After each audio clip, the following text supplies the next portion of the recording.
Hi, everyone, and welcome to Restaurant Tech Trends, where we explore restaurant technology trends with some of the industry's biggest movers and shakers in a rapid fire interview format.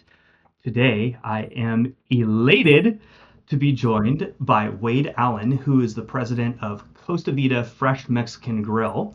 Wade has been the president at Costa Vida since June of 2024, but he has a really strong background in tech, which is one of the reasons why I thought it would be great to have you on here, Wade.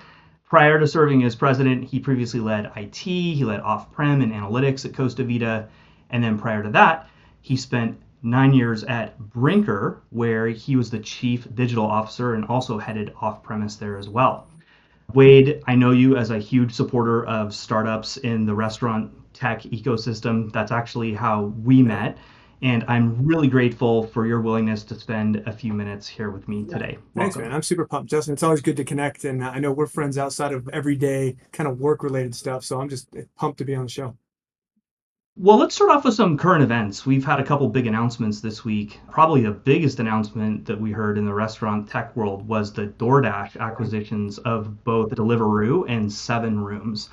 I'm curious, what do you think about these acquisitions? Well, first of all, I actually had a unique opportunity back in 2019 to meet Tony. She was the CEO of DoorDash personally, and kind of spend some time with him as I was putting the integrations together at Brinker Oh, prior to wow. COVID. So, and he is such a humble, down to earth guy. But man, I always do root for DoorDash and that team. Not that I'm against any third party other group, but DoorDash is near and dear to the heart because of that experience. So I think the decision they've made, they're actively trying to bolster that portfolio to be more than just delivery, right? Which is the one of Right. the key acquisitions that they made in this bigger acquisition play, but also their kind of strength in the European market is going to be really interesting, right? So I give them For sure. kudos.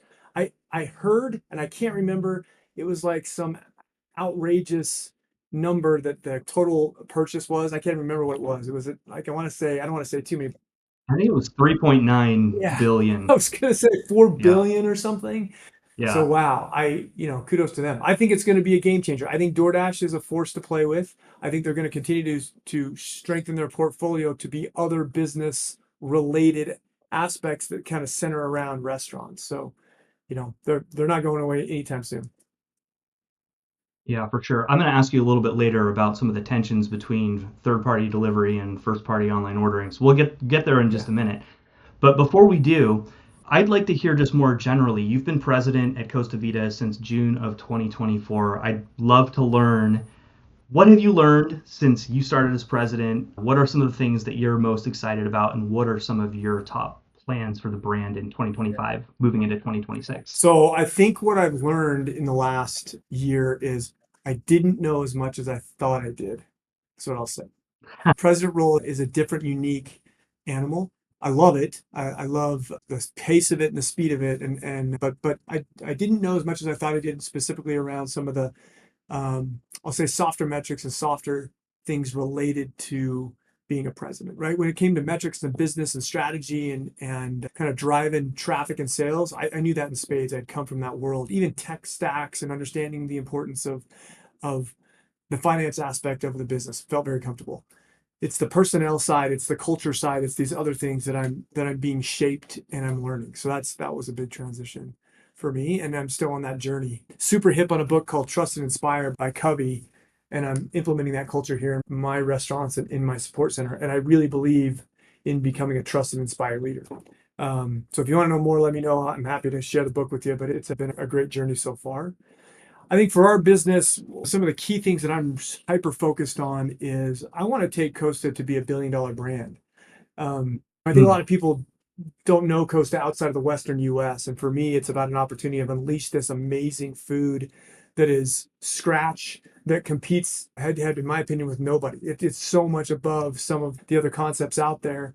But how do I unleash it? How do I get there? What do we need to do from a business standpoint to go down that path? We've got our marketing tech stack in place, and we're ripping now from a technology standpoint. Very comfortable with Hmm. the stack we've put together and the results we're getting. I think Cinco de Mayo, we were up 100% in our digital world year over year, right? So Wow. we just absolutely crushed it. So I've got that in place, and now it's really about establishing a culture, shooting for that moonshot of $1 billion brand, and then putting the mechanics in place over the next 5 to 7 years to accomplish that.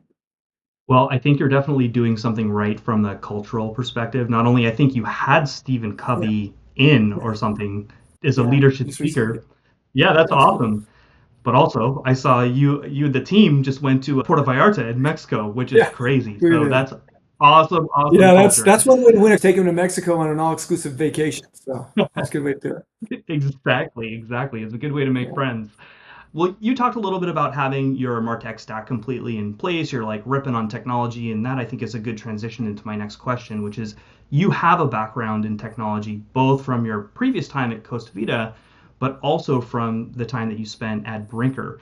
And I'm curious how what you learned in both of those past roles have shaped your approach to deploying technology today as president at Oh Costa yeah, Vida. 100% shaping of me from the I'll call it the institution or the education I gained at Brinker, and then even the 1 year in a fast casual concept where I became kind of the lead on the Martech stack and on marketing and on analytics. I think some of the things I brought to bear is the importance of making sure that even though it is more complex to put together a stack of best in breed, it always will serve you better than a one out of the box serves all, in my opinion. And again, I know there's Hmm. differences of opinion, but Okay. that's where I play because I know exactly who I need to engage with when something in that tech stack doesn't work correctly. So for me, the world is going to this integrated model, and I Yes. want to control and have control over that integration so that if something happens with a vendor that I don't get along with, or something changes, or they get purchased, or an M&A transaction happens, that I can unplug that vendor and plug in another vendor partner right into that same, the analogy is the surge protector. So that's the approach I've taken. But I also am big on ensuring we've got, I'd say, modernized tech stacks, cloud-based technology that actually takes a lot of the liability and onus out of our teams of the security aspects and puts them back on our providers who are much better positioned to help us and Hmm. secure us. I see. It's really interesting to see the dichotomy between different folks in the space about this best of breed approach with tight integrations versus going with platforms that just have everything all bundled in. People are all over the spectrum, but I definitely do see there are some platforms that are trying to grab more of that vendor Yeah, tech pie. absolutely.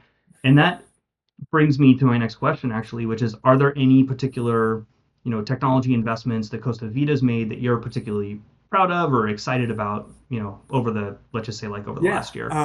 And I'll give a shout out to some of our partners. First of all, we have great partners all across the board from all of our suppliers, whether it's food suppliers or technology suppliers or even marketing agencies. But the ones who I'm very, they just deliver day in and day out, right? I will say our above restaurant POS system is Olo, and they're solid. I just have, Noah and Hmm. I have been acquaintances for probably the better part of a decade now. They're a solid organization and they deliver. Been really pleased with the Olo Pay aspect as well. We moved to Olo Pay, and that's been a really big win for us.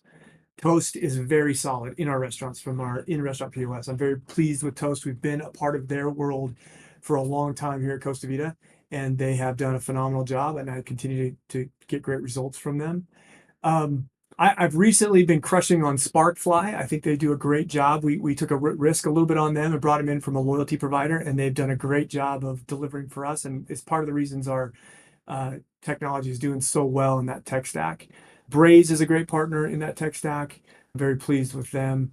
And then we moved to Paylocity recently in our HR system, and I've been very pleased with the results from Paylocity. They have a ton of integrations. We're still learning the system, but that's kind of the sweet spot that I see. And I apologize, any vendors that are listening to, if you're part of our portfolio, we love you just as much. But these are the ones that really come to mind that we've implemented in the course of the last maybe 18 months that have impacted our business. Wade, you're always so generous toward your vendor partners and giving shout outs. I've noticed that when I've seen you on stage at various different events. So it must be great to be a Costa Vida vendor Yeah. partner. Well, you mentioned Olo, so let me just throw the Olo question out. There have been some rumors swirling recently that Olo might potentially be up for sale. What do you think about that, if anything? Yeah, I have a list on my desk somewhere of the organizations that I think that would actually been on that transaction. Look, I think Toast could be it could one. be Toast, right? I have them on my list. Before DoorDash made this transition, I thought it might be DoorDash as well. That was an interesting one, right? I actually think it's an interesting move. It'll be interesting to see who actually gets a hold of them. If it's a legacy POS system like an Aloha or an Oracle or some of these other groups, It'll be really Mhm. interesting to see how they put their arms around that and what that looks like. If it's already kind of a Yeah. modernized tech group that is complementary, or Olo could expand the book of business for enterprise customers. That could be a big win too. So my mind always goes to somebody who's trying to expand their book of business into the enterprise space, of which what Olo has, and that's complementary services, or it's an older POS system that needs a modernized online ordering capability that they're going to go grab and get a hold of. But that's my 2 cents on it. Well, we'll see what happens. No one knows at this point. So I mentioned at the beginning was going to talk a little bit more about third-party delivery. So I'm curious to learn from your perspective, how do you view the role of first-party versus third-party ordering platforms Yeah. today? And what are some of the things that Costa Vida is doing to maximize control over your customer data and ensure a strong guest Yeah, Justin, this experience? is a really interesting topic, and it's I think it's not talked about enough openly. I For a long time, I think third-party providers and first-party data and transactions were kind of at odds with each other, and they kind of competed against each other, and there was kind of who could get a leg up. Mhm. I think post-COVID, we're kind of settling into a world where restaurants have now taken what I think is the rightful position of taking back the customer. um, and I think that will be what the world will look like, is that first party data will be the primary lean in for restaurants to drive because it's their brand, it's their experience. Yeah. Third party will be Yes. a very solid partner in this that will then kind of mop up the remaining 30 or 40% that will help drive that brand's visibility to an audience that may otherwise Mm. not have brand in hand, right? I always look for my phone and their app on their phone. And I think that's the rightful way it should be done. I think pre-COVID and during COVID, it flipped so hard the other direction. And because those technologies were ready and in place, and a lot of people didn't have their first party in place as well, that's why it shifted. But I think we're kind of, the pendulum's kind of coming back. It's going to be this 60-40, 70-30 split at some point, and it's going to settle into that. And I think for me, that's the right model. And then I view them as partners. I don't view them as competing against me. And I think that the smart ones will work with us holistically to grow overall share, as opposed to try to still share back and forth between first and third. Got it. Well, wait, I wish we had more time because I have a ton of questions, but I think I'm going to ask you just one more. I'm curious, what, if you were to pick any technology out there, what is one technology that you think every emerging restaurant brand should be experimenting with right now in mid Yeah, and this 2025? is going to be the trite answer, but it's AI. Right. I had a meeting just before this with Josh Bouchard from Savory and one of the senior VPs at a restaurant or a grocery group here in Utah. And AI is changing everything. It's changing support centers, it's changing call centers, it's changing ordering, it's changing business and Yep. presentation development, it's changing creativity. It is going to rock the entirety of everything that we know today. And the brands that are smart aren't sticking their head in the sand and ignoring it. They're actually trying to get their arms around it a little bit and dabble with it so that when this continues to bloom, and it will, bigger and bigger, that they're part of the journey, not getting left behind. So if you're not messing with AI, if you're not playing with AI, if you're not putting it in a call center, if you're not using it in some kind of test at your for your drive-through, if you're not playing with it at your support center, you need to. You need to get after it. Is there one particular AI use case that you think is most impactful? Is it demand forecasting for labor or for ordering product, or is it ordering, or is it inventory management? Is there one use case that you see as the big one? I mean, I don't know. I wish I had a crystal ball and knew. We are still on the infancy of trying to get into demand forecasting, right? That's where we need to be in inventory. We're playing it in call centers. We're playing it in the lowest hanging fruits, right? Business, presentation aspects, creativity, marketing aspects. We're using it there, which is just kind of the lowest hanging fruit. So my recommendation is, look, there's probably a million use cases. I think the most important use case to the people that hear this should be the easiest one that they could get implemented as fast as they can, because they'll learn from it and it'll allow them to move into other areas of the business to make them successful. Better to do something than just sit on the sidelines and talk about it all day long. Wade, thank you so much for sharing a few minutes of your time today. Wade Allen, the president of Costa Vida Fresh Mexican Thanks, Grill. Justin. Appreciate it, man.